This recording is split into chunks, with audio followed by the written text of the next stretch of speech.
அந்த கிருபையை நம்ம அறிந்து கொண்டோம்னா, அந்த கிருபையை அறிந்து கொண்ட நாள் முதல் அது நம்முடைய வாழ்க்கையில் என்ன தருமா?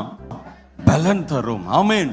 அந்த கிருபை இன்னைக்கு நாம் சத்தியத்தின்படி நாம் அறிந்து கொள்வோம். அதனால தான் பவுல் சொல்றாரு, எனக்கு அருளின கிருபை என்னை எப்படி இருக்க விடல, விருதாவா என்ன செய்யல. நாம் கிருபையை பெற்றுக்கொண்டோம்னா நம்ம விருதாவா இருக்க மாட்டோம், நம்ம பலன் கொடுக்கிறவர்களாய் மாறிவிடுவோம்.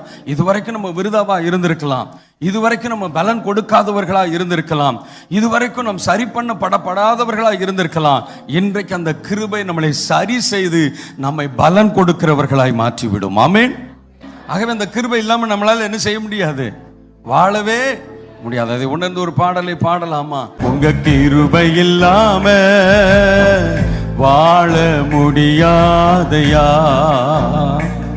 உங்க கிருபை இல்லாம வாழ. சத்தத்தை உயர்த்தி ஆமென்.